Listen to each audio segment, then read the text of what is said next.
wherever you are. Let me tell Iman she better be on because this is for her. All right. Messaging her. She's probably already on. She's good at that. Okay. Timing. Very good timing. All right. So let's see. Guys, release now. I'm cutting it very close. I didn't even plug in my microphone because it's happening right now. Like literally just right now.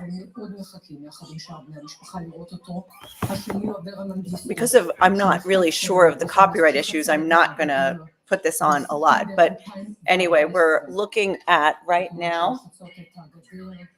They're talking. No, I'm not showing the TV. They're talking a lot about the release of two particular hostages that have been in. Good morning, Iman. Thank you for joining. Thank you for pushing me to do this, actually. I was still, it's early here. Let's put it that way. Okay, so right now they're talking a lot about the release of two specific hostages who have been in Gaza for 10 years. So they were not part of October 7th. There's going to be two separate releases today of 6 living hostages. This is the second to last round of hostage release in the first phase of the ceasefire between Israel and Hamas. Of course, there was a whole hullabaloo yesterday and the day before because the 3 of the 4 bodies returned, 3 of which were supposed to be of the Bibas family. One of the bodies was an unidentified Palestinian woman from Gaza. Now, I think woman, actually. That's, nobody has declared her missing. Nobody was looking for her body. Just extremely weird situation at that. Of course, Israel, because they were identifying the remains, they found out that she wasn't Shiri Bibas. That's who they were expecting. But nobody has claimed or reported this Palestinian woman missing. And so anyway, I'm not sure at this moment if the body has been returned by Israel, because Israel was really upset. They called it a violation of the ceasefire agreement. By the way, Israel also ruled that the deaths of the Bibas boys was murder. People are speculating the cause was choking because they were murdered in cold blood with bare hands. So anyway, okay, little peek. You see the cat. All right. So now the typical Hamas ceremony that happens every time. What happens is they go up on stage. They take the Red Cross representative on stage. They sign a few papers, and after that, they will release the hostages. Actually, this looks like it's going to be. Wait, why are they putting her? They put the Red Cross woman. They just opened the door to let her talk to somebody in the car. This is a little different.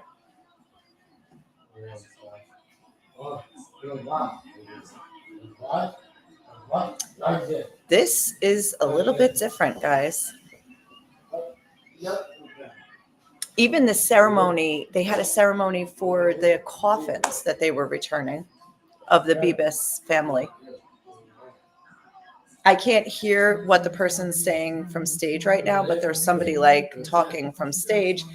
The Red Cross woman has exited the vehicle, and I don't know where she's going. But usually at this point, you see the stage. Usually they go up on the stage. There's this signing ceremony.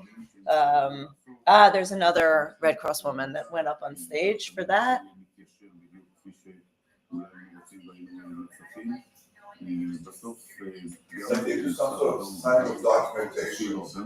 Yeah. על כל הגורמים כאן כדי שלא יהיו המראות הללו ולא יהיו הטקסים הללו, וזה פעם אחר פעם לא צולח. חמאס כל פעם מתעקש ומצליח להעביר כך את המספרות, מנסה להעביר את המסרים שלו בתמונות הללו. מה שקורה בתמונות שראינו קודם של אותה נציגה של הצלב האדום, every time there's a hostage release, there's a different backdrop on the stage. And this one, it looks more military in nature. I guess maybe they're considering the hostages soldiers. All the hostages released today are men. And I think many of them are in their 20s or 30s, but then Avera Mengistu and Hiam al-Sayed are in their 30s, but they've been there for 10 years in Gaza. They sort of stumbled into Gaza on their own, and they're both said, and it was separate, and they're both said to have mental issues, history of mental issues. So let's see what their status is. I think there was one sign of life once from, oh, Raya, the toast is ready, from Hiam al-Sayed, but with an oxygen mask on his face. It's too early to be on a live, too. Tell me about it. I don't know. It's a good question.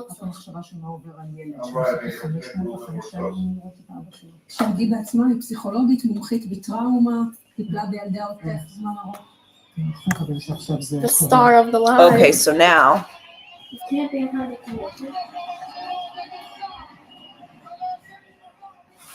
it looks like they're trying to get somebody out of the car, the vehicle. There's well, those are all, Hamas and other groups. Okay, who's that? I don't know who that is. Is that Tal Shoam? Tal Shoam. They're holding him by the arms. He's 40 years old, kidnapped from Kibbutz Be'eri. I think he has 2 kids at home. This is what he looked like before.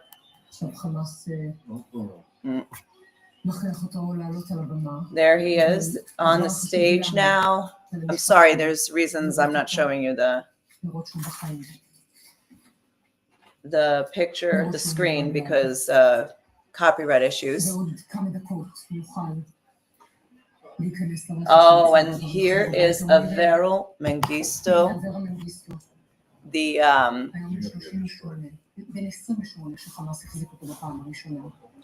he was 28 when he stumbled into Gaza. He's now 38.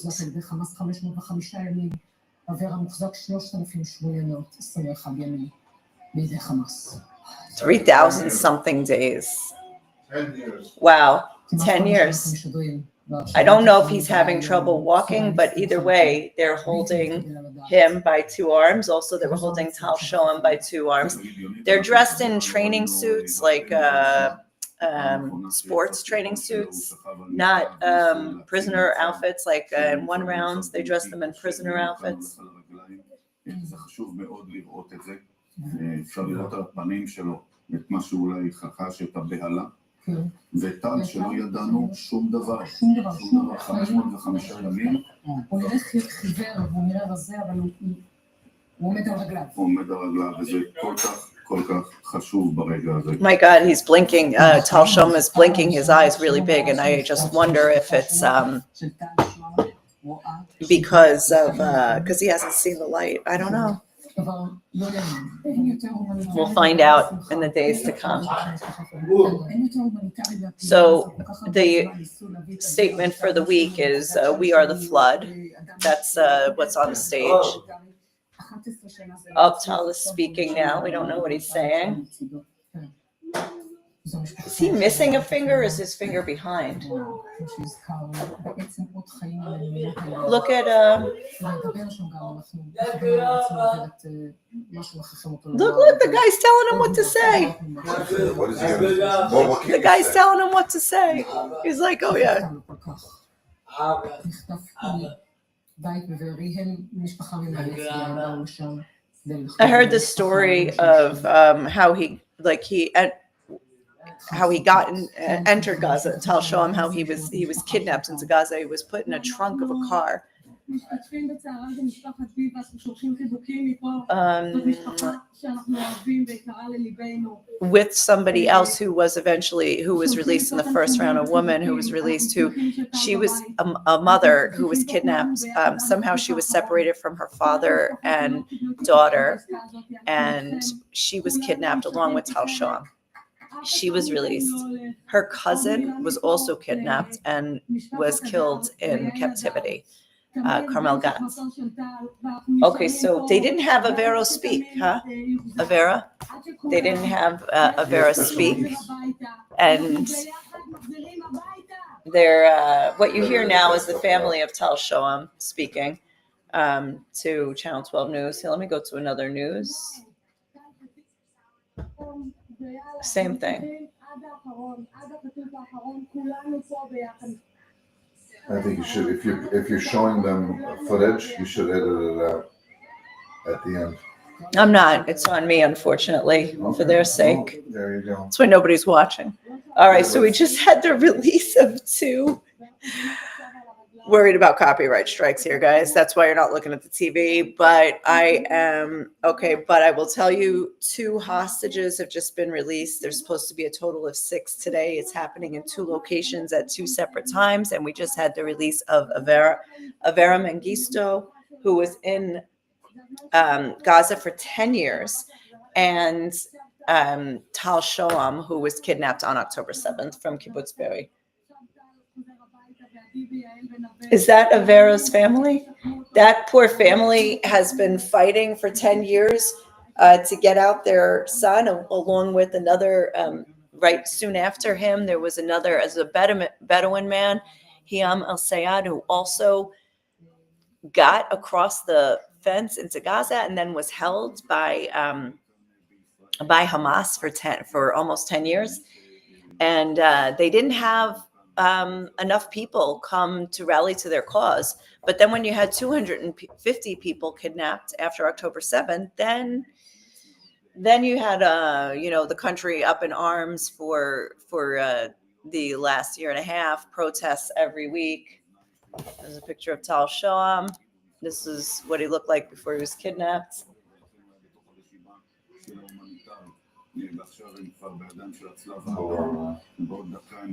No, it's all right.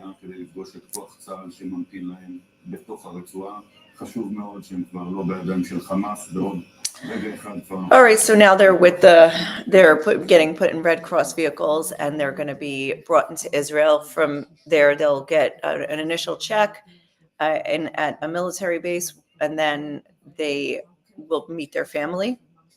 And then from there, and they change their clothes, by the way, which is also a really important thing to note, is that as soon as the hostages arrive, they change into clothes that are brought for them. Oh, here is the family of Avera Mengistu.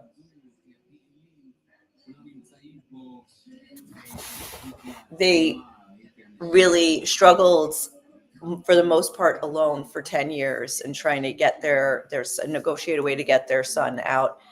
And I don't even know why Hamas would want to hold,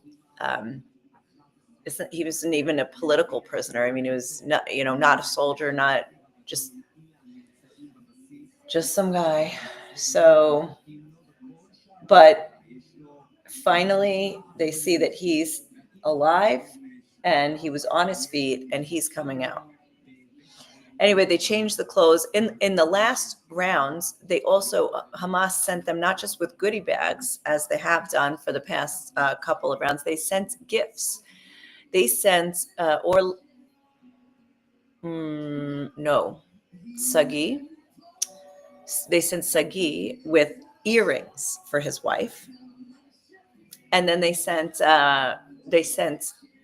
Yair Horn with an hourglass that they wanted to give to. They wanted him to give to the mother of a hostage. This mother, Einat Zangauker, is a very outspoken against the government. She's become a leader and a figurehead in the protests. And so they wanted to give the hourglass to basically say, like, this is, your son is living on borrowed time. Like, the time is running out. The time is running out has been the message that Hamas has been putting, like, in their videos and stuff like that when they release videos of the hostages. So to send that to her was probably to provoke her to also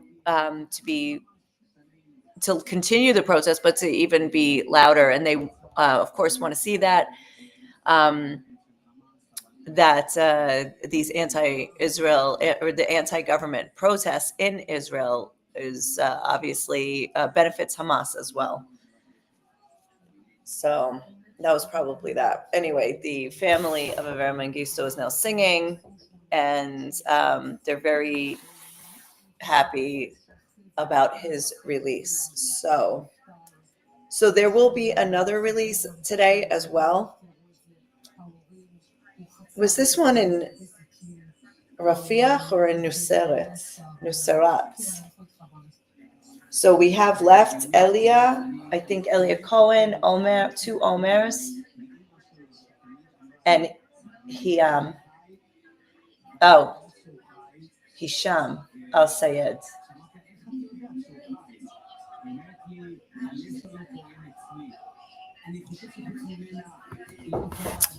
Let's see what pictures I have for you guys.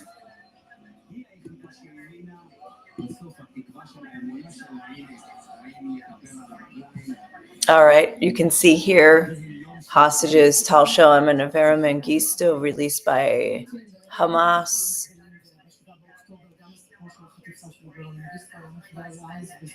We said in the beginning, we talked about the issue with the wrong body being sent to Israel, and now they have confirmed they have the right body.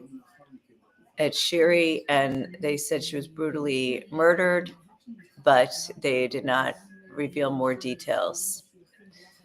This was Nver Avetyan when he was still in Gaza, and this was like one of the few signs of life. And of course, if it weren't for October 7th and for a deal being brokered to release hostages, he probably would still be there. Here are the 6 hostages that are supposed to be released today. So now we've had the one here in the top middle, Tal Shoam, and bottom left, Nver Avetyan. In the middle here in the bottom row is Hisham Al-Sayed. So they had this Ethiopian, Jewish Ethiopian, and they had this Bedouin Muslim that both known to have some sort of special needs, and they kept them for 10 years. Hisham was a little bit less than Avera there. And then the other 3, I think this is Elia Cohen up here on the top right. I recently heard an interview with his fiance. He doesn't know she's alive. This is the Bibas family. Oh, the father was released a couple of weeks ago in one of these ceremonies here on a Saturday. I guess it was 3 weeks ago, and all uncertain of the fate of his family. Okay, so that's the end of this first release. So I'm going to wrap this up now, and I'm not sure exactly when the next is going to happen, but we can already see the backdrop is different. It's in a different location. The backdrop is mostly the Palestinian flag. The other one was more military. I don't understand, as there seemed to be no military relation to those two hostages specifically. And looks like an olive tree and the Palestinian flag, and I can't read what it says. The other one said something about the flood, like "We are the flood," which was, of course, Tufan al-Aqsa was the name of the operation on October 7th, and al-Aqsa being the mosque in Jerusalem. So, very that's the symbolism there, is like of arriving to Jerusalem. Oops. Is this going to happen soon, or are they going to stand here for a while? Let me see if I have any update on that.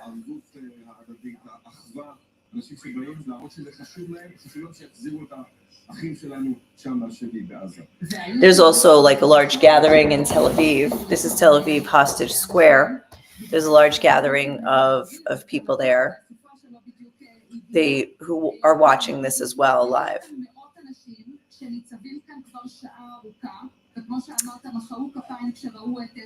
Here's a picture of Tal Shoam with his two kids, obviously before.